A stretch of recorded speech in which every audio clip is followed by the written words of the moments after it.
What's up mga kabag, sa magandang araw na naman sa ating lahat. At yun nga mga kabag, ngayon ay November 6. Yan, dito tayo Mayda Plaza, yung may Jose Rizal Coliseum. Yan, tulad ng pinakita ko sa unang vlog. At saka yung yung Rebulto ni Rizal na gawa sa tanso na 22 feet, kung di ako nagkakamali mga kabag. Ngayon nga pala mga kabag, punta tayo sa seminar para sa pagkumpleto ng requirements namin sa kasal namin ni Madam. At yun nga, hinintay na ako ni Madam dito sa may entrance mga kabag. Binaba ko siya dito. Tatawid na tayo mga kabag. Punta tayo sa may third floor ng munisipyo at dun yung seminar. Yan yung Buhay Ani Festival yan mga kabag. At yun nga, update ko na lang kayo mamaya sa mga mangyayari at ride safe sa bawat isa mga kabag. Yeesh!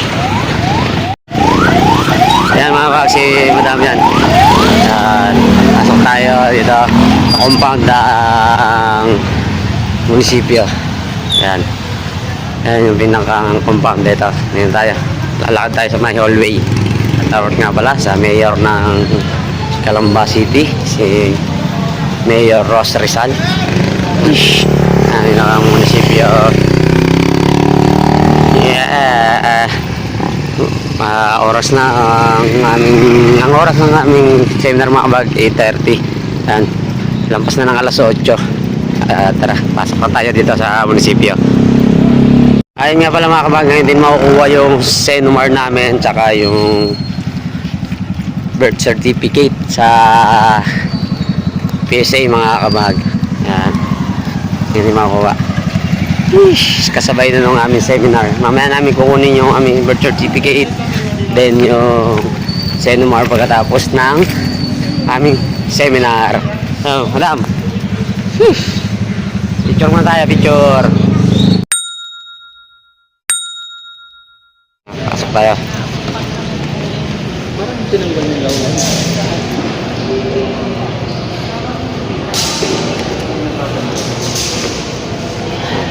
Third floor. Yan, sa third floor daw yung pinaka dito seminar gaganapin mga kabag. Aga galing pa kami sa puyat sa tinda. Tinda pa kami kagabi, pares para maka ipon kailangan. At ito yung pinakang gitna na City Hall yan. Pinakang gitna niya. Ito yung palibot na building. Yan. Kami, third floor. Yan mga kabag na nandito na kami. Paparegister na siguro.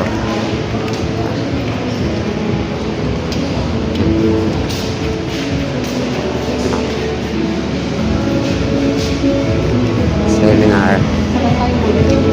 Ay, yun lang. Nandun ata sa motor yung ballpen. Sa? May ballpen ako nandun sa motor ata.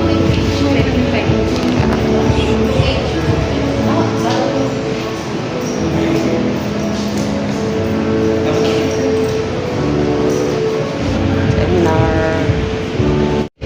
Yan mga kabag, bali, ito yung pipiraman na pipilapan. Yan, pagkatapos ibabalik at para pagkapag-start na. Yan. Pilapan. Then, ito yung pala yung pinakang pinasukan namin kanina. Yan, yan kami pumasok. Yan, yung pinakang labas. Doon. Yan yung pinakang labas. Yan o. Yan, doon kami naglakad kanina. Nandun yung parking sa Jose Rizal Coliseum. Yan, tanda. Pero dito lang ako sa buka ng mga kabag. Yan. Dahil magsi-seminar. Yan o. Yan. Diyan ang seminar. Yan. Ish, medyo late na nga kami. Yan. Pilap.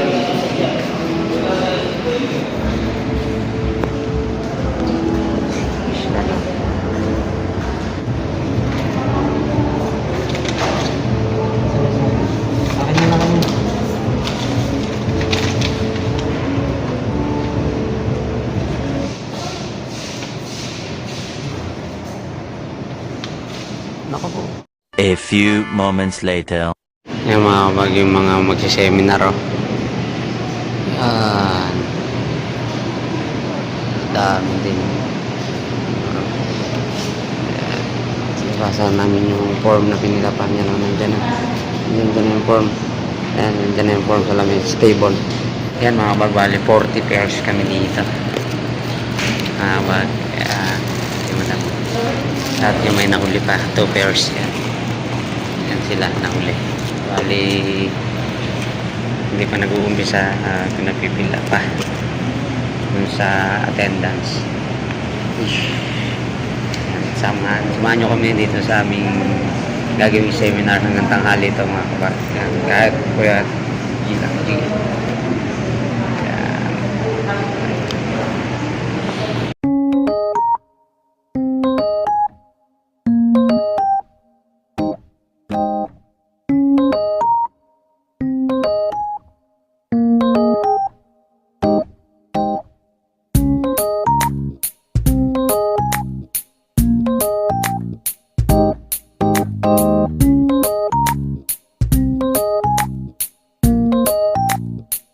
O kahit yung NSO, kung meron po kayo nun, okay na po yun.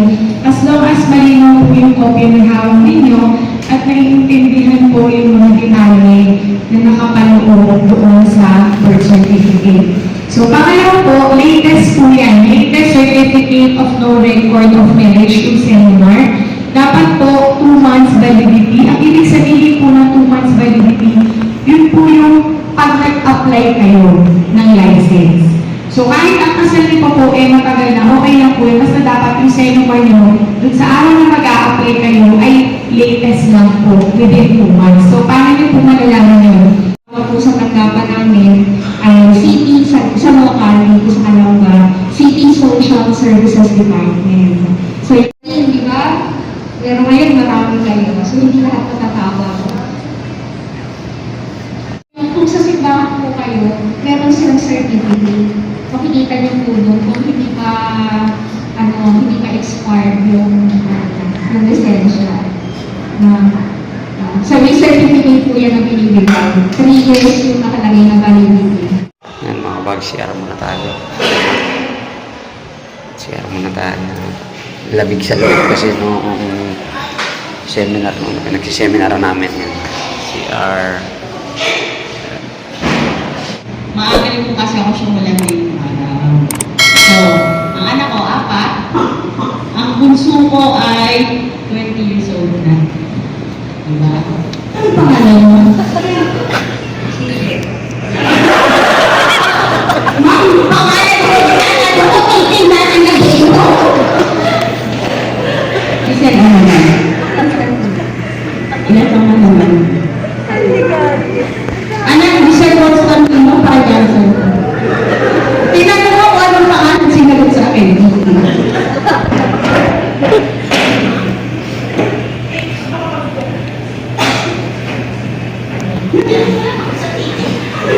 Wala pa ako sa tiki.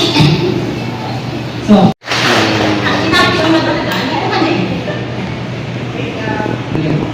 ngayon pasasagutan sa inyong ay, Kuya. Evaluation. Sabi ko ako, sino pangalan ko? Sige ko mga wala na ako umre. Sino nga po dito? Yung mga 35 years old pa ba? Ito yung certificate. Ano? Baka kung meron sa inyo, may hawak ng process, makikibigay na lang ako dito sa Seminar. Yan. Yung certificate ng sa aming seminar. Then kukunin na namin yung aming Senumar, birth certificate. Then katapos namin makuha yun, punta kami sa civil registrar. Tapos papa-xerox pala muna yung mga requirements, tigda 2 copies kasama yung valid ID, Senumar, birth certificate, tsaka civil ordinary goods na yan si Madam mga kabag.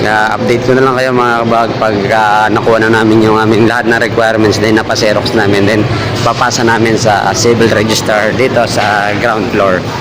Yan. Punta kami dito sa pagre-releasean ng Senumar and birth certificate. Yan.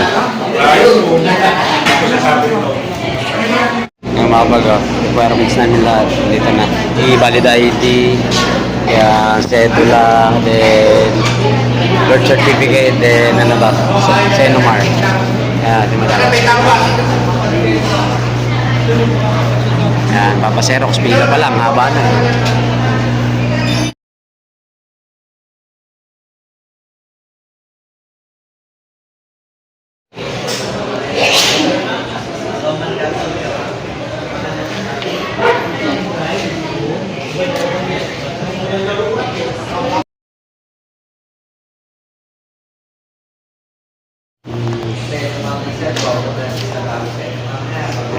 Ayos ng form. Yan, nare-record na.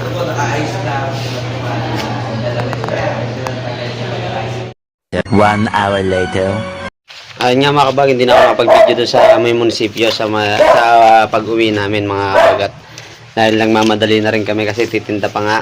Ayun nga, mga kabag, sa kasamaang palad, hindi pa kami nakapag-apply para sa marriage certificate. Kasi mga kabag, may naging problema nung chinek lahat ng aming nakumpletong requirements. Yan, tulad nito. Naka-stapler na siya sama-sama ng requirements namin ni madam dito. Ang naging problema nung sa akin mga kabag, nakalagay dito, nag-note si sir yung nag-check, bali nagkamali ako ng spelling dun sa middle initial ni Erpat. Dapat tangkang ko ay tangkang ko lang na ilagay ko, yun. Ulit-ulit ng Senomar, bayad uli, intay uli ng araw. Tapos dun kay madam may problema sa apelyido niya na nakalagay dun sa birth certificate. Then nagkamali din ng spelling doon sa Menji. Kasi hirap nga pagka laging hindi mo na naisulat, busy ka na, marami na nakakaligtaan mga kabag. Ayun nga, bali asikasuyo muna yung birth certificate ni Nanay Menchi. Tapos yung kay madam na original certified true copy, then ipipresent ulit doon kay sir na nag-check nito. At bago kami magpagawa ulit ng Senomar mga kabahag. Yan nga mga kabahag, hanggang dito na lang yung aking video. At nagpapasalamat ulit ako sa patuloy na pagsama nyo sa aking mga video panonood. At yun nga mga kabahag, panibagong ayos ulit ng requirements, then ipipresent ulit namin. At yun nga, kung napadaan kayo sa aking channel, huwag mahiyang paki-like, share, at paki-subscribe kahit malungkot. At paki-hit ng notification bell para maging updated kayo sa mga video ina-upload ko po. At isang thumbs up at peace out. Yeah, gang gang.